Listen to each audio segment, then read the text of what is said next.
Hello mga lalabs, it's Den04 at nandito na naman ako sa inyong likuran. Hayan, para mag-flex ng ating sinigang hulet version to kasi sinigang tayo na hipon kahapon, diba?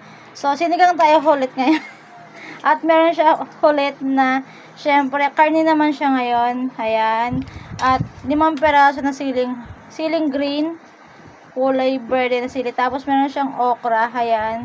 At meron siyang pagabi, ayan. So, meron din siyang labanos, hiniwa-hiwa ni boss, ayan. So, ayan na nga. At makikita nyo naman yung kanyang sabaw. At napakasarap naman kung tignan mo, ayan. At syempre, handa nyo sa kalderong kanin. At flexing, zoom in, zoom out para sa inyo. Diba, malambot na yung karne niya.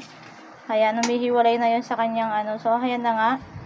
Flexing at dahil meron pa siyang pahusok effect, halata na bagong luto. Ayan, altang half version na naman tayo.